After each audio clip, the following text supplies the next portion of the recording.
Казвам се Малин Бистрин, собственик съм на комплекс Молерите в Банско.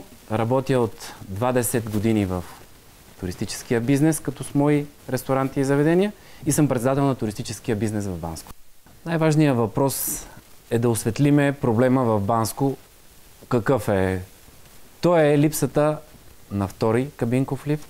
Проблема води други проблеми. Проблема, че поред няколко, мисля, че 5 правителства вече, не се взема нито едно правилно решение. Тоест се отлага за следващото и се за следващото. А защо е важно това да се случи? Важното е, защото това, което правиме в Банско, изхранва цялата околия. И не само околията и областта. Това дали ние ще продадеме 5 кг месо, той идва от Шумен или от Добрич. Дали ще продадеме 5 бутилки вино, той идва от Свиленград. Дали ще продадеме една касета с домати, тя идва от Пазарджишко или от Пловдивко. Така че успехът ни не е само успех при нас в Банско.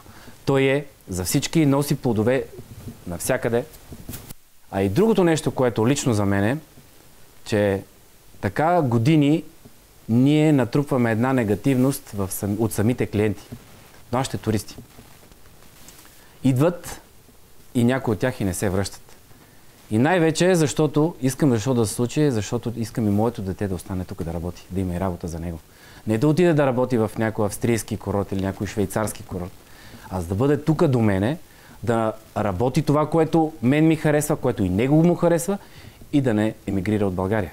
Не смятам, че един човек, който е любител в кавички на планината, от Русе, го боли повече за тази планина, отколкото ние сме тук.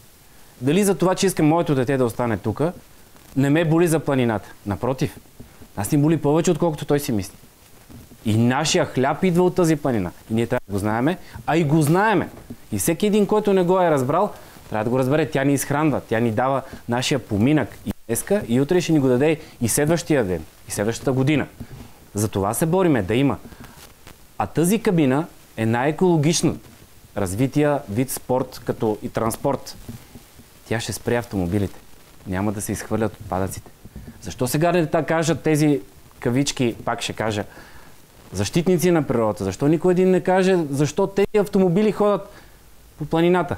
Колко са автомобилите? Дали я замърсяват или не? Ето за това става въпрос. Да чисто да си погледнем по-човешки.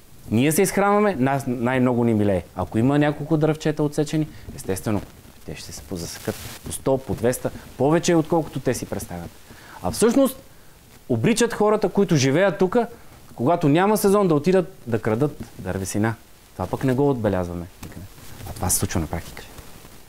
Да не си мислиме, че нашите съседи ни гледат с добро око на нашите успехи.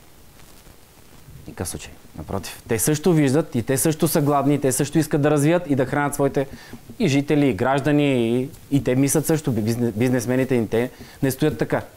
Виждаме Турция, на къде върви.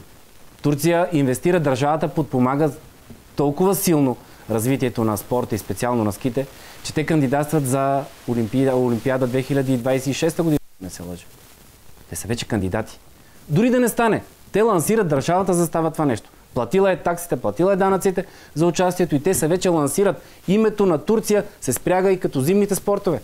Също е Македония. Гърция също. Те имат един курорт, но те също не означава, че се примиряват с нашите успехи. И те искат да вземат от нашия хляб. Това е безспорен факт. Виждаме, когато дойдат туристите, какво се случва. Липсата на стратегия за развитие. Непозволяването ни на това нещо да се случи. Защо? Има по-малко еколози са в Австрия и в Швейцария или в Италия. По-малко хората обичат планината. Дай да го пресметнем и да видим дали е така. Като отидеме и ни обаче оттам отиваме и казваме, супер, тук хората са направили. Да, те се погрижили за природата и после тя се грижи за тях и то е един непрекъснат процес, който се случва.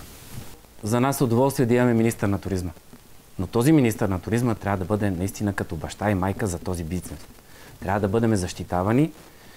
Къде е Сокротица, къде е Соблаго и нататък го оставям, но ние трябва да отстояваме интересите. Хората трябва да са щастливи, доволни, да работиме, защото не искаме да работиме, да си плащаме тук данъците в България и съответно и моите деца, както го казах преди в разговора, и те да останат тук, да живеят тук, да не емигрират. А към господин Борисов бих казал, господин Борисов, господин премиер, с твърда ръка вземете и решете този проблем.